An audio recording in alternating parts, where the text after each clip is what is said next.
Hi guys, and welcome to my YouTube channel. Today I'm going to explain the topic Java inheritance. This is a part of the digital assignment. So, inheritance can be defined as the process where one class acquires the properties such as the methods and the fields of another. With the use of inheritance, the information is made manageable in a hierarchical order. Inheritance is one of the main four pillars or the core concepts of object oriented programming in Java. It is a technique of organizing information in a hierarchical form, as I said above.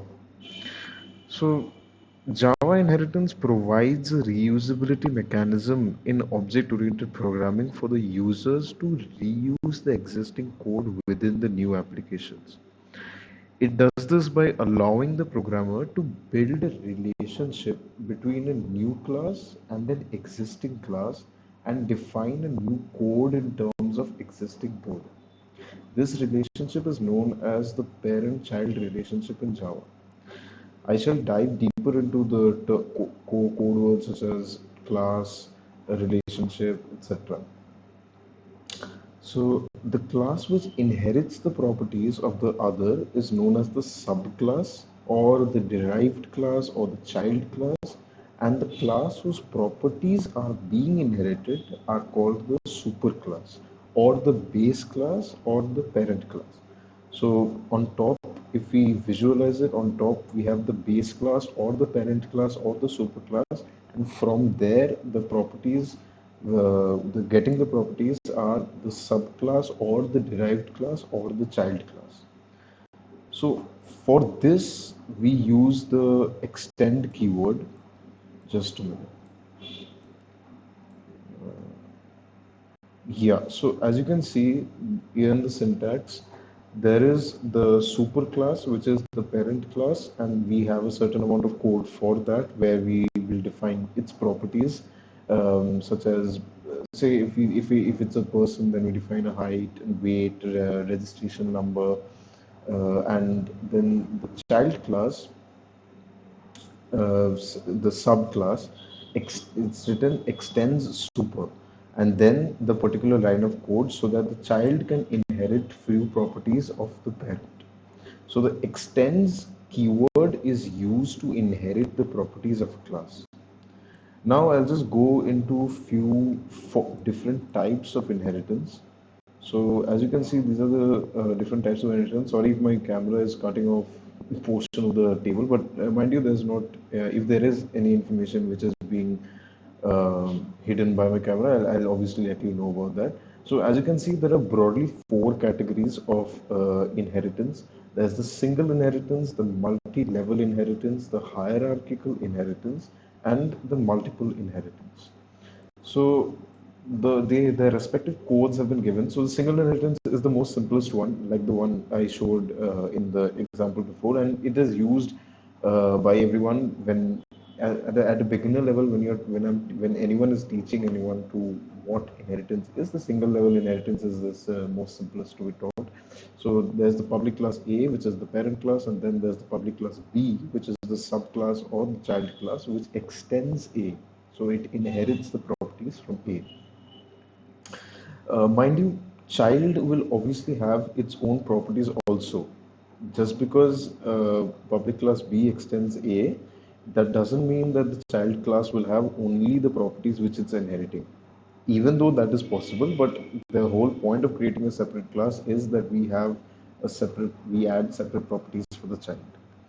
So then we come on to the multi-level inheritance when there are multiple parents, such as there is the class A, class B, class C. As you can see, the class A, so B extends A and then C extends B. So since C extends B, so obviously C has few properties of A also. So in multiple inheritance, one class extending more than one class, Java. Oh, I'm so sorry. So this is the multi-level inheritance. So multi-level inheritance, one class can inherit from a derived class. Hence, the derived class becomes the base class for the new class. Okay. So then we come on to the hierarchical inheritance. In hierarchical inheritance, one class is inherited by many subclasses, such as the public class, such as I'll let you know about the format. So here we can see public class A, then the respective code, then public class B extends A, the respective code, and C extends A. So here we have one parent and there are two children. So C can have absolutely separate properties when it comes to B. The only properties which it will have in common to class B in case of hierarchical inheritance will be the properties which it has inherited from A. Although if A has, say, for instance, six distinct properties, it is possible that class B inherits the first three properties and class C inherit the next three properties. So in that case, class B and C can be absolutely two different entities. Then we come on to the multiple inheritance. Multiple inheritance, guys, mind you, it is not supported in Java.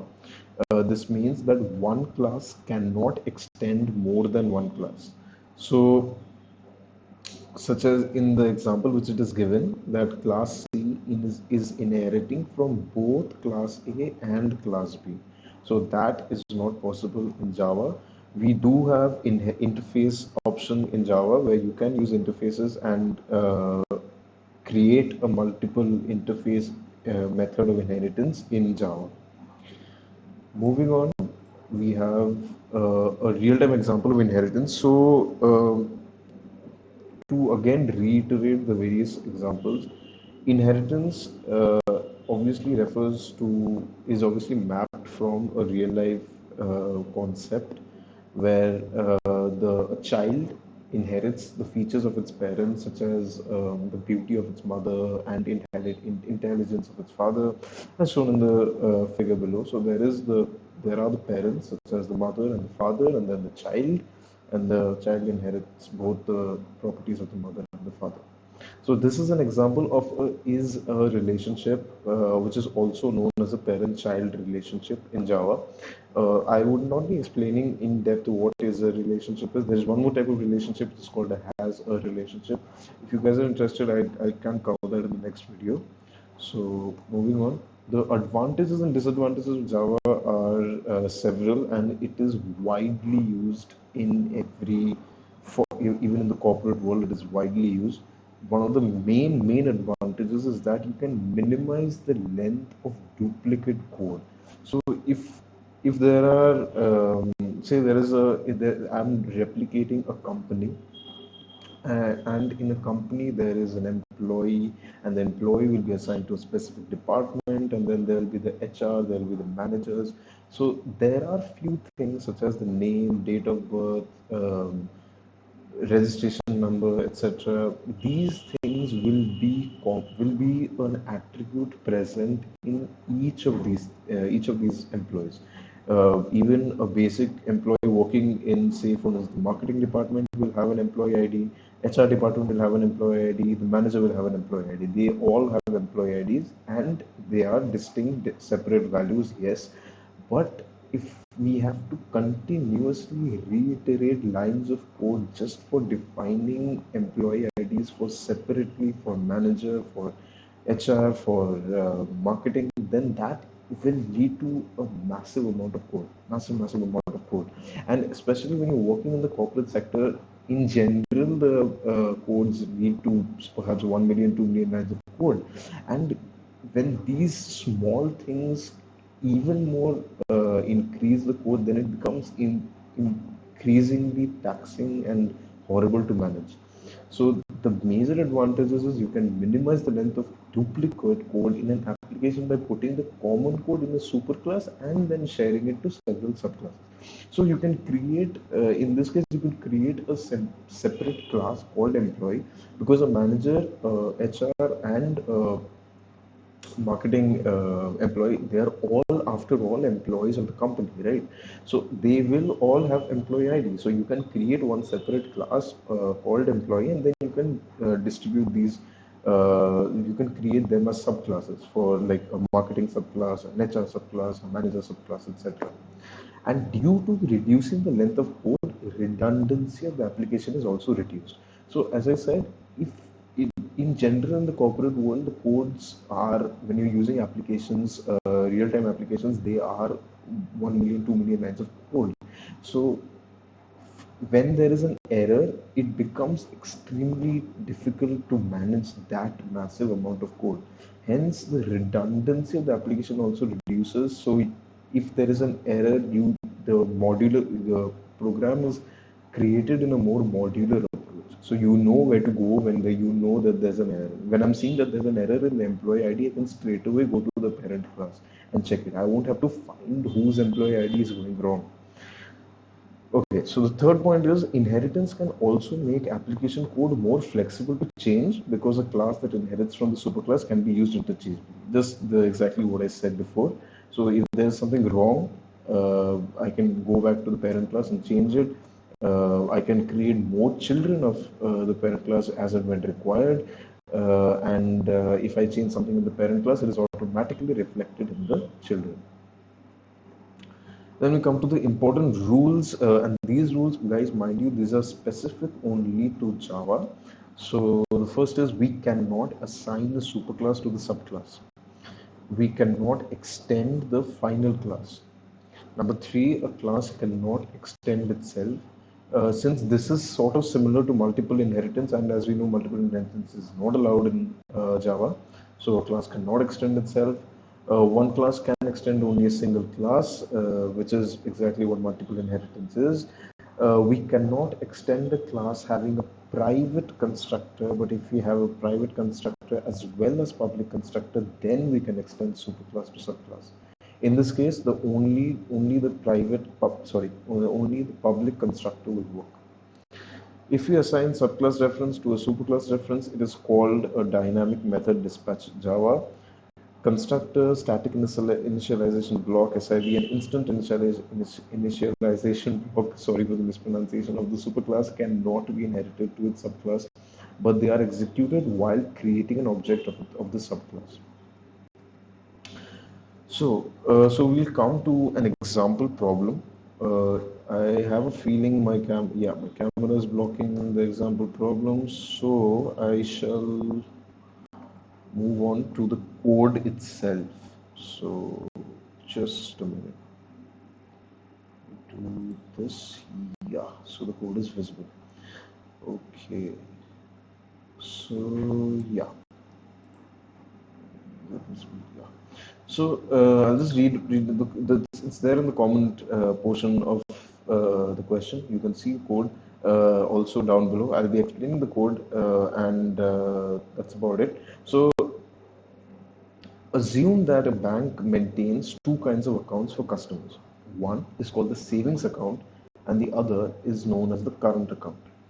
The savings account provides compound interest and withdrawal facilities but no checkbook facility.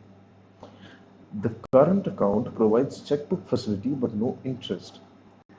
Current account holders should maintain a minimum balance, and if the balance falls below this level, a service charge is imposed.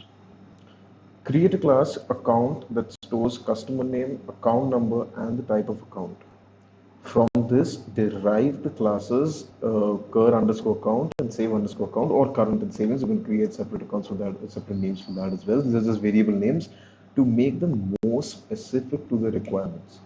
Include necessary member function in order to achieve the following tasks. A. Accept deposit from a customer and update the balance.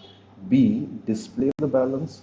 And C. Compute and deposit interest. D. Permit withdrawal and update balance.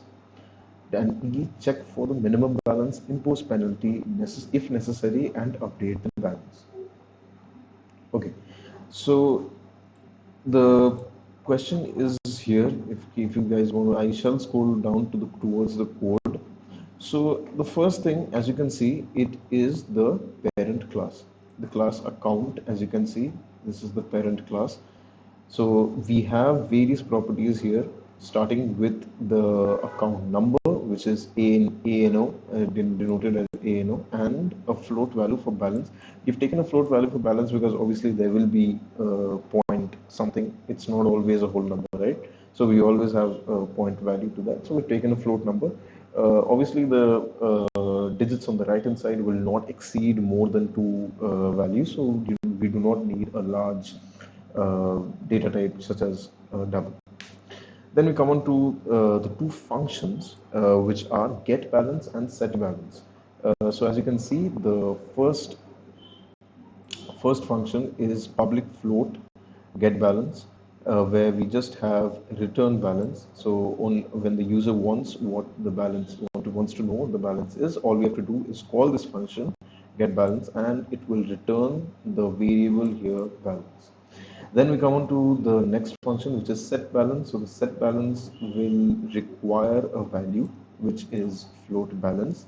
So this value will then, this variable val will be taken as input, and then it will be stored as balance. So if I'm a new user or I want to deposit some money, then I will have to go and you and the machine and the code will call the set balance function for me, and then I can deposit my certain amount. Say if it's 1000 rupees, then 1000 rupees will be the value of the variable val, and then it will be given as input, and then we'll put it in the balance. Coming on to the child class, we have the savings and the current. So as you can see, there is one parent and two children. So I'll just for a minute, I'll just revert back to the previous slide just to show you. So yeah. So as you can see, one parent and two children. This is a perfect example of hierarchical inheritance. I just wanted to give you a real-time example of it. That's why I came back to the image. So coming back to the code, yeah. So we have two children and one parent. So the two children are the savings and the current, and the parent class is the account. So let's start with savings. As usual, a child class, as I said, will have its own properties, and then also it will inherit the properties of the parent. So as you can see, we have the ANO, which is the account number. So obviously, a savings and a current will have savings account, and the current account will obviously have account numbers, right? So instead of defining account numbers continuously, again for a savings account, again for a current account, instead of doing that separately, we create one parent class of account, and it has a value in account number, which comes down to both savings and current. Then we have the balance, which has been set to zero, because we are considering that the user is creating a new account, and so the balance is zero, and he'll have to deposit a certain amount of money in order for the account to exist. Then we have a few print statements such as the savings account has been created, account number, balance, etc. So this, as you can see, is a function savings, which is a constructor actually. So this constructor will create a account for you, and then we move on to the compound function. So the compound function will find the compound interest for you. So obviously for the compound interest, you will need input values. So this has been made in a dynamic sort of way, because considering that the user will know the rate, time, and principal. But in real life applications, when you go to banks, the rate is obviously fixed according to the bank, according to the specific age gap or the user, or the various criteria set by the bank. So obviously this is not something you have to do in real life, but this has been kept in a dynamic sort of way. Time also, sometimes the user has to enter, or sometimes the bank does it by itself. And then we have the principal amount, which is essentially the amount in the bank account.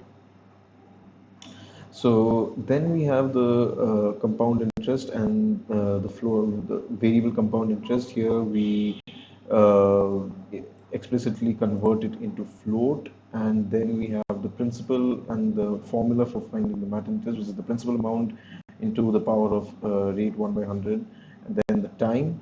So to the time. So that's the formula of compound interest, and then we print the value of this. Is the print statement for the compound interest is, and then the value of the compound interest. So savings is pretty simple when it comes to that. Most of us use a savings account, but now we come on to the second child, which is the current account. So the current account float min. So what is the float min? The float min is the minimum balance. So if you guys have I into a business family and you have a business, then you might have noticed that your father has a current account. So the advantage of a current account is that you can withdraw a large amount of money as compared to a savings account. But we as students, we use in general, we people, we use savings account. Savings account has a comparatively lower amount of withdrawal limit. So you cannot withdraw a large amount of money. You cannot make large transactions in savings account. Anyway, I'm not here giving you a lecture on banking. I myself am not equipped to do that. So for the current account, we have the min. So here's the thing. So for a current account, a minimum balance is required. You cannot go to a drop dead zero, which can be done with many savings account. Yes, there are few banks which do not allow zero balance in their accounts and they cut a penalty for that. However, we are not taking those into consideration. This is a simple scenario.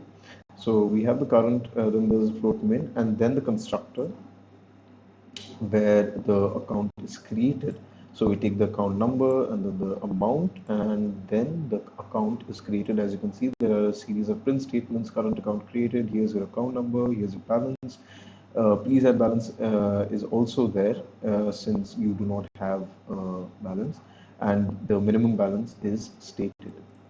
So then so just to reiterate, here you can see there's a please add balance. So the program is prompting the user to add some amount or deposit some amount in their account. On the other hand, if it was a savings account, the statement wasn't there because, as I said, the savings account can stay at zero. So then we have the withdraw. So withdraw is obviously if there has to be a minimum balance left in your account after you withdraw. So if we state the minimum balance as 10,000 rupees and you have 50,000 rupees, then you cannot withdraw 50,000. So if you withdraw 50,000, your balance goes down to zero, and that is not allowed in a current account.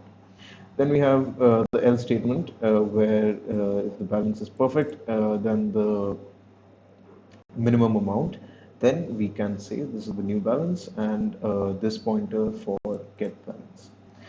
Then we have the bank class, which is the main class, which contains the main function. We have scanner statements, and then these are pretty simple things where the print statement is there, enter amount. We are calling the constructors for the various classes, such as the savings account, we're calling the constructor, and then we are taking the entered amount, we are taking the balance, we are calculating the compound interest as and when required. And when we're calculating the compound interest, as you can see here, it is said enter principal, so you have to enter the principal value. It takes a float value, as you can see. Then we go on to the enter rate, you have to enter the rate, you have to time, you have to enter the time, and considering the time is in years, so it is a whole value, albeit it is given in float, so you can give a point value as well. So then we have the print statements creating a current bank account, and then you enter the minimum balance. Sorry. So then you have enter balance, new balance, and then the withdraw, and then we finally close the scanner class. So this is all about the code. It is a pretty simple code, not too difficult. And even if it was difficult, I hope I made some sense to what this code actually is. So I shall run this code for you, but guys, pardon me. Actually, my compiler has some issues, so I have to run it by an online compiler. Just give me a second. I have to run it on an online compiler actually.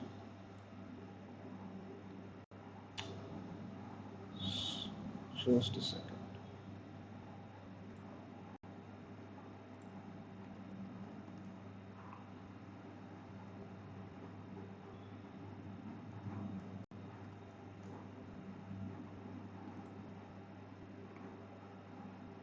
Yeah, so